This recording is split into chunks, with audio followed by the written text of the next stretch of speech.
Yeah, so first question comes from Krishnakanta Devidasi. Since Prabhu, we have translated, has been in my computer for a long time, this book, half translated, for many years. And finally, in the lockdown, I was able to finish it.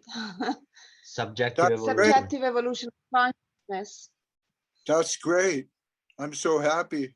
But the good thing is that the ideas of Sridhar Maharaj are being kept alive by people like yourselves in the Italian Yatra. So I thank you very much from my heart. It's very good. Subjective Evolution is a very difficult book for some people. It is indeed. Really, the ideas are very simple. Sridhar Maharaj's ideas are powerful, profound, and simple, but sometimes maybe a little counterintuitive, and you have to think about what he says. For example, he says, it's easier to think that mind creates matter. It's more difficult to think that matter creates mind. Now that's counterintuitive because they teach you in the school that matter creates mind. And so because your teachers told you this since you were 5 years old, it seems to make sense. But anytime you try to put that in practice, matter creates mind, it doesn't work, you know? The universe is made of a lot of different elements. Some of my students are studying the elemental table. So, for example, the primary bioelements are carbon, oxygen, hydrogen, phosphorus, and sulfur. These things are found in your body. You can't live without oxygen and hydrogen. You can't live without water, right? But you cannot mix carbon and oxygen in a salad bowl and create life. It doesn't work like that. Prabhupada made a big point out of that in a book called Life Comes from Life. Yeah. But Sridhar Maharaj really approaches it from the other side. Instead of saying you can't get life from matter, he points out that the universe is conscious, that everything in the universe is conscious, that matter is something like an idea floating in a sea of consciousness. We don't even know what matter is. You can't say what it is. You think you know because you have your senses, but the senses are partial. They give you a partial view of reality. They don't give you a complete view. So you can't say with certainty what matter is. If you go to the physical science and physics, that's the hardest of all the hard sciences. And you look at these elements like carbon and oxygen. Carbon has, I think, 11 electrons, right? So you look at the carbon atom with 11 electrons and you want to see, what are these electrons doing? Are they positive? Are they negative? You start looking into what we call subatomic particles. But early in the 20th century, scientists like Werner Heisenberg and Einstein, they were trying to understand what exactly is an electron. Is this something like a wave of energy, or is it more like a particle of matter? And what they found was they act as both. If you study light, particles of light, you'll find that a light particle can be interpreted as such, as a photon, they call it. But You can also look at light as a wave. So which is it? It must be one or the other. You can't have both. So what Heisenberg found was that if you study light as a particle, you can do that, but at the moment that you identify a light photon, you have to rule out the existence of a wave. It can't be both. So what he found was, this is based on your observation. Your observation of that phenomenon will determine, is it physical particle or is it energy wave? So Einstein constructed his theories of energy and matter based on some of these findings. He said that if you move matter at the speed of light, it becomes energy. E equals mc squared. But these are very, very difficult concepts to wrap your mind around, because what's being said, to put it another way, you can determine the velocity of a thing, but you can't figure out exactly where it is at the subatomic level. Or you can determine the exact location of an object at the subatomic level, but you can't tell how fast it's going or where it's going. So in the world of Newtonian physics, if a pitcher throws a baseball and you freeze frame, you can see exactly where the baseball is, and you can predict how fast it's traveling. You have both. But at the subatomic level, you can only discover one thing about that subatomic particle. How fast is it going? So it's something like a wave moving at a certain speed. Or freeze frame it, and you can see, there it is. It's that. But you cannot have velocity and location at the same time. There's a joke about that Goswami likes to tell, where a traffic cop stops a subatomic particle and says, do you know how fast you were going? And the subatomic particle says, yes, but I don't know where I can't tell you where I am.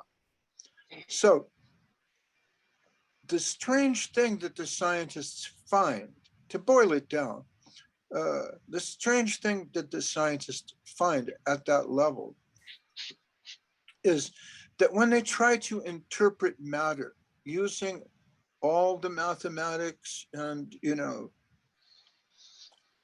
positron accelerators, all the science at their disposal, what they find is the observation affects the reality. And this is a very powerful point, because what they're saying is, according to how you observe a subatomic particle, that will determine its reality. And this is what Sridhar Maharaj has been saying. He says that the universe is subjective in the sense that it comes out of consciousness, and it's a product of consciousness, and it will move and shape itself according to how consciousness moves and shapes itself. So this is called evolution. How consciousness moves, shapes itself, congeals, turns into hard reality is a kind of evolution. Evolution as such, in a material sense, never really exists. It's kind of a shell and pea game, if you like. A fish never becomes a lizard, right? You look at the evolutionary chain and you say, well, the fish evolves into a amphibian, the amphibian evolves into lizard, reptile. The reptiles evolve into birds and mammals. Mammals evolve like that. We've heard this. But the thing is, the fish is always a fish. It's never something else. If if you freeze frame 500 million years of evolution at one particular point, you can say, oh, okay, there's a reptile there. If I look at the whole thing as a continuum, you'll see all these changing forms. But the forms in and of themselves don't really change. A lizard is a lizard in this lifetime, you know. His children, children's children may look a little different. And you can say, oh, well, it evolved, but it didn't do anything. It was a fish, it lived as a fish, it died as a fish, you know.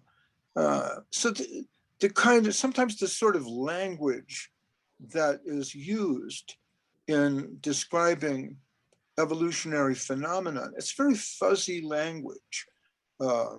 One thing doesn't ever really become another thing.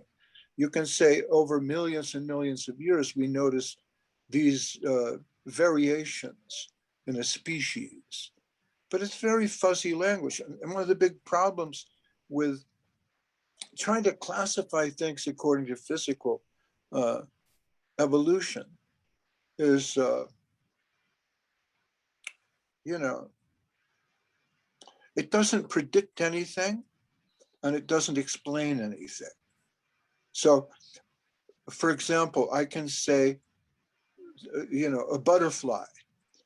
If I can look at the butterfly with all my science of molecular biology, I can't tell you how that species will evolve in 5 years, 10 years, 100.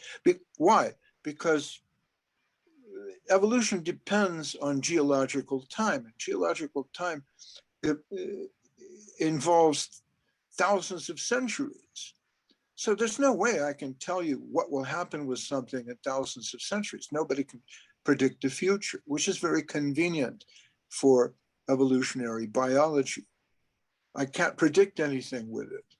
Also, if I look at the past, I can say, well, okay, these horses seemed to have changed over time in this particular way. And so they evolved. But what happens if I find a miniature horse? It doesn't, you know, I can't really explain how anything happened. And I can't really predict how anything what's going to happen in the future. So then where does that leave my evolutionary biology as a science? It doesn't really work as a science, which is kind of tricky, see? Evolutionary biology is a kind of mythology that has been used. It is. It's a kind of mythology that's been used as a framework. And what happened was around the time of Galileo, when he said, okay, well, you know, I can observe the moons of Jupiter. And if there's moons that go around Jupiter, that means the Earth is not the center of the universe, because here I can see clearly there's a planet out there and the moons are going around that planet. They're not going around the Earth. So it's not a geocentric universe, but the church didn't like that. And as a consequence, people who want to study physical nature, they need a framework for study which excludes anything religious. And because consciousness smacks of religion, well, let's rule that out. And so Darwin's idea was very attractive because it gives you a framework where you can say, well, we're not going to start with the idea that God created the earth in 7 days, according to the Bible, and that it's the center of the world. We're going to rule that out. And we're going to use this other framework, which say that things sort of gradually evolved. And it's a great framework because it gives you permission to study things, whereas the church didn't want us to study, as Leonardo da Vinci did, human bodies. Leonardo was interested in anatomy, so he would open bodies and see what's inside there. But because of the taboos of the church in his day, that was prohibited. So you know, evolutionary biology kinds of, it gives you a loose framework by which you can be allowed to study things in an objective way. The problem is, now in the 21st century, we see that this framework is inadequate because it doesn't cover a very important phenomenon in our life experience, which is the Atma, or consciousness. Atma is a great word.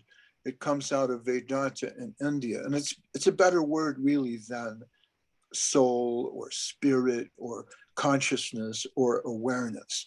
Because philosophers, if they talk about consciousness, they want to refine that as talk about nervous awareness. Or if we talk about soul, you know, there's soul music, soul food. You know, spirit, there's team spirit, the Italian spirit.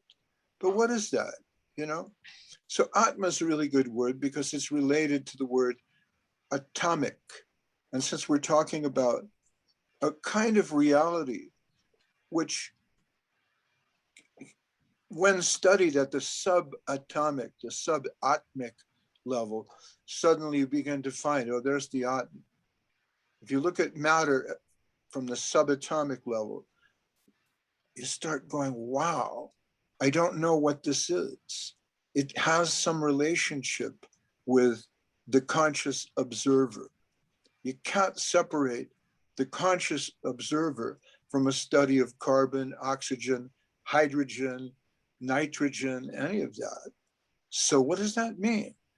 Why not be intellectually honest then and try to create some sort of study of consciousness? And that's what Srila Sridhar Maharaj is talking about in his book, Subjective Evolution of Consciousness. There, the idea that reality is subjective, it's a profound idea. It's worth studying. You have to think about what that means. Because if the subject-object relationship exists on this particular level, there may also exist a higher subject. Now, that might not be the biblical God of the Old Testament, but that some form of higher consciousness exists should not be ruled out at the very beginning of any study of reality. That's intellectually dishonest.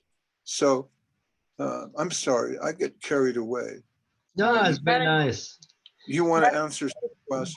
You want questions? Very interesting.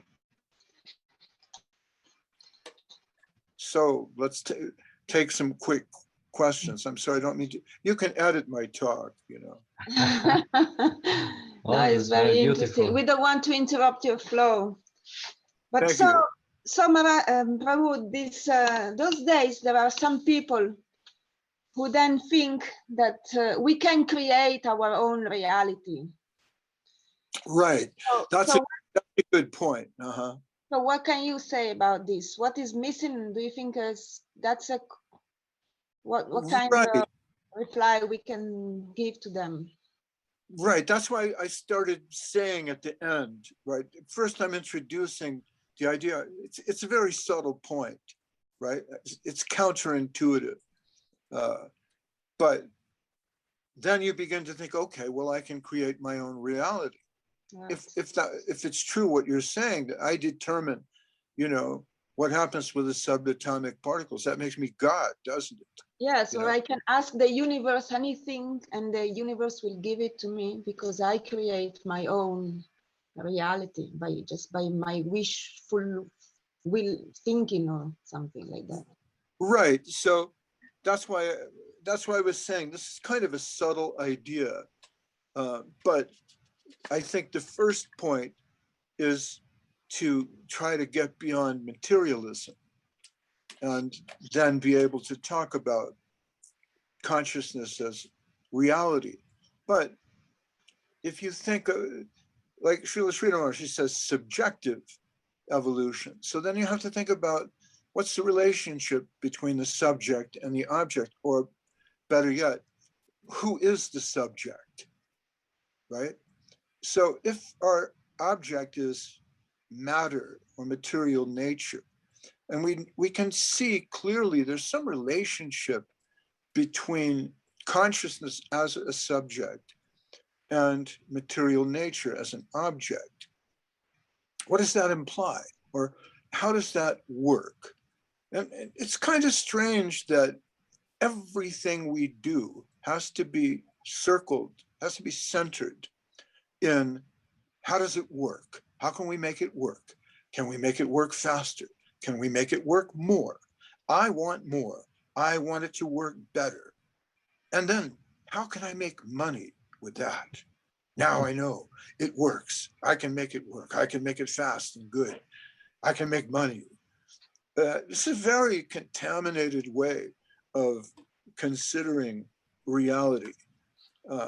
So if you can back up from the exploitation angle and try to be a little philosophical and think about, all right, subject, object. Am I the subject of everything? Can I make it rain? There's a famous story of King Canute, who sat at all of his subjects thought he was the God man. So he sat at the edge of the water and just said, water, go back. Ocean, retire. Do not touch my feet. And so what happened? Of course, you know, the water came up to his chair. And either he was a megalomaniac or he was making an example, right? You do not control the tides. You cannot make it rain. You cannot even escape death. Obscure the sun like somebody wants to do now, or create their own sun. Right. Obscure the sun that is already there. Change the climate of the world. Exactly. So this question was addressed by Bishop Berkeley a couple hundred years ago. He was one of the progenitors of the philosophical point in the West, which is called idealism. And his point was, yeah, you're not the only subject in the universe. You're not the only conscious unit. In fact, there are millions and millions and millions and millions and millions of conscious units. And the creation of the reality that we experience has to be based in their collective conscious experience, just as Carl Jung, he spoke of the collective consciousness.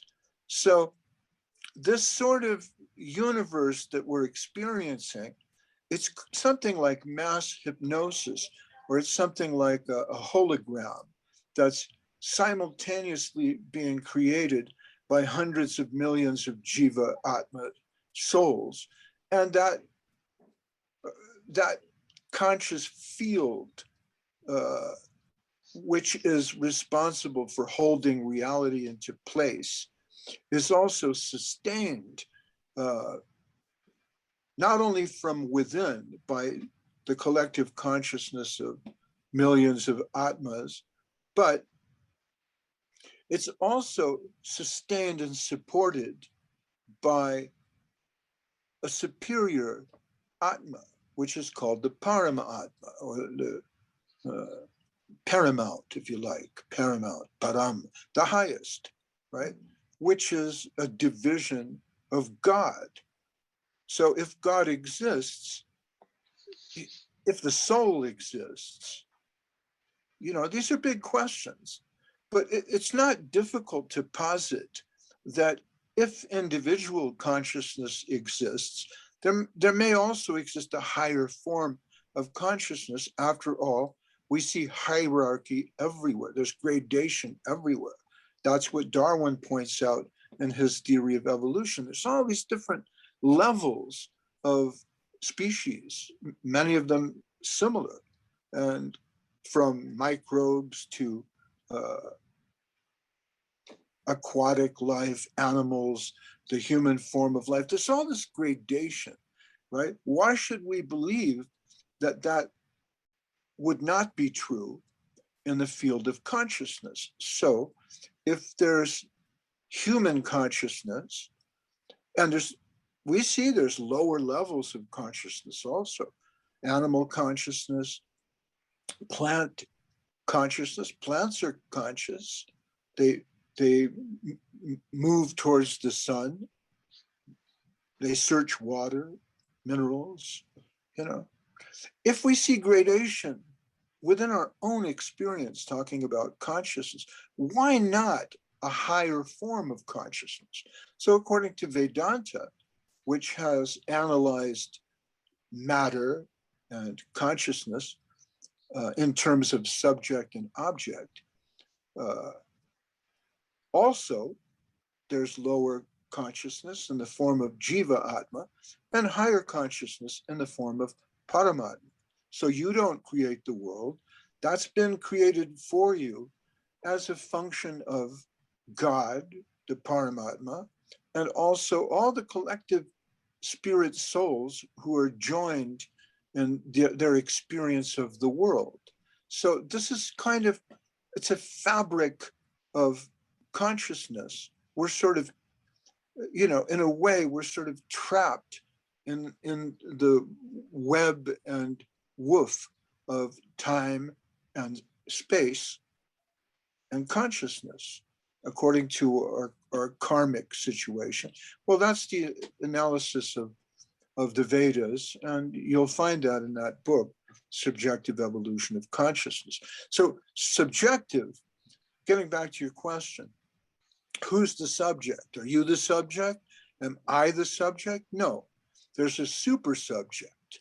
So the super subject, the Paramatma, has a relationship with the Atma, the individual soul. And that's something like a subject-object relationship. In Sanskrit, this is called Purush and Prakriti. God is Purush, and you and I were Prakriti, we're the energy or the nature of God. But the illusion is, when I'm in the material world, I think I am the Purush. I am God. I'm the Lord of all I survey. This is an illusion. And of course, as you know, in the Vedanta, that illusion has been called Maya, or not this. But it's a very attractive idea. If you come to think, after all, you come to realize the power of consciousness, the next canard or illusion that you have to overcome is to think that, okay, consciousness has this power over matter. I am spirit, I am Atma, I control matter. But of course, this is really foolishness. It's a lovely, beautiful thought. It's very poetic, but it's foolishness.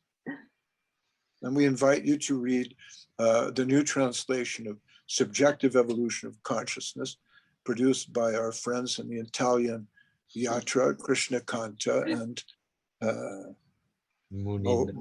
Munindra Mohan. There is also another simplified version of the Vedanta philosophy, I think, that's going around, especially in the yoga world, or like in the so-called spiritual people today, that I am you and you are me, we are the same. And we are all together. We are all together and we are all one. Yeah. I am you as you are me, and he is me, and we're all together. But in this book is so that was John. That was, yeah, I'm sorry. Go. So in Srila Maharaj also point the scriptures, while they point out that is not actually exactly this way, right? So we are distinct from one another, the same, sharing the same spiritual nature, but and we are not just one and the same. Yeah. Right. So the thing one is, spirit, yoga is a more sophisticated understanding of the universe. So people who become involved in yoga feel very satisfied that they've achieved a higher level of consciousness, because really the mythology of the Bible is very antiquated. To think that God created the world from nothing in 7 days, that's not a good platform for science. So as I was saying before, it's intellectually dishonest to react to all religion in such a way that you take a materialistic point of view and say there's only matter. So the yogis, they're a little bit higher than that because they're thinking, okay, that's just dishonest. The soul must exist, consciousness must exist. But they become seduced by the idea that I'm a part of the all-powerful consciousness, and therefore I am all-powerful consciousness. They're seduced by that. So when I went to Sridhar Maharaj, he gave me the name Bhaktivedanta Mahayogi. And people ask me, why this name? You don't look like a yogi. Come on. And I was very ashamed. I felt very embarrassed that he gave me this name because I'm a little fat, you know, I'm not so physically fit. I see these yogis with beautiful bodies and they have muscles and they only eat perfectly, you know, filtered organic food. And I feel a little shy. But I said, why this name, Maharaj? And he told me, your name, Bhaktivedanta Mahayogi, it means your rule is that bhakti, your vidan, right, your rule is that bhakti is the highest yoga. And I thought about that. And I thought, okay, I like that because that's me. That is my rule. Dedication to God, service to God is a higher level of realization and consciousness than mere yoga. With mere ordinary yoga, you understand yourself as soul. That's great. Wow, you did it. You know that you're eternal. Perfect. But the problem with a lot of different yoga schools is they're a little bit atheistic. They're a little selfish, right? If the Atma is the self, right? You're pursuing self-realization. It's all about Atma, Atma, me. But we're saying there's a higher reality. God exists. Serve God. But we're not talking about the God of the Bible, see? Because that's too hard to relate to. You know, a beautiful homosexual artist, Michelangelo, there in Italy, where you are, painted God in the Sistine Chapel in the Vatican City as an old man with a beard. And he's passing all his love and power to a young man who's nude and he has good muscles and strong arms. Well, what's the message from Michelangelo? I'm not sure. He was a great artist. You know, everyone reveres Michelangelo Buonarroti. But why should that be the only image of God that we have? God is not, some people say that God, he's terrible. Look what he's done. There's floods, there's earthquakes, and he's old. Look at the coronavirus. He did that. God did that. So he's a senile delinquent. But we say, no, God is not a senile delinquent. He's a juvenile delinquent. Yes, God moves in a crooked way. But our best understanding of that is he's by himself and for himself. If God exists, he must do what he does for his own sweet pleasure. And the best example of that in all the mythology in the world and all the scripture in the world is Krishna. If you look at the biblical God is justice. He ends the Old Testament with, do this or I'll smite the earth with a curse. Thou shalt not. Great. You know, we need rules, we need law, but law is not everything. Mercy is above justice. Beauty is above power and law. So Krishna is above all the other different gods that you can conceive of. There's Brahma, the creator. So he has a job. He has to create. Shiva everybody loves Shiva because they want things. They go to Shiva and they pray, give me this, give me that, give me money. Oh, go to Ganesh. Okay, Ganesh, he's a writer, he's a scribe. He does a great job. He writes the Mahabharata. But everybody knows writers are poor. It's not a good job, you know. Shiva destroys the world. Wow, what a kick, you know. That puts all the motorcycle madmen to shame. He burns it all down. Lord Shiva, wow, what a power trip. But it's a job. If you try to destroy something, you'll see it's work.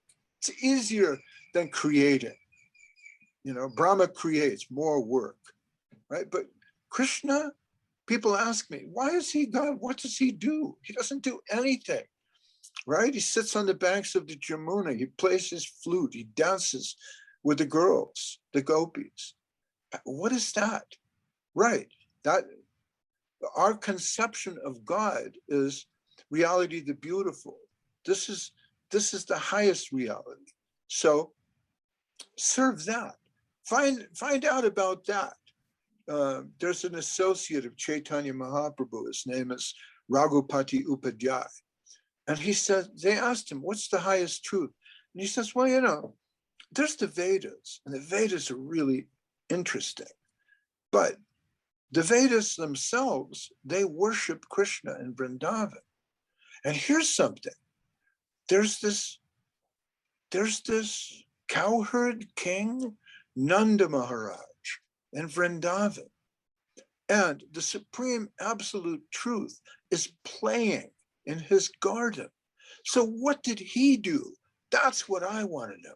I want to study Nanda Maharaj and find out what kind of austerities, what sort of prayers, what kind of yoga did he practice that God himself is wandering in his back garden like a little boy. So, of course, these things that I'm talking about now about Krishna, these are very, very confidential. The other thing that a lot of people in India don't get, and it's not their fault, it's the way that they have been educated, especially in the last 250 years since the British invasion. We always want to cut to the chase, get to the point. How can I make money out of this? Does it work? Can I make it work faster?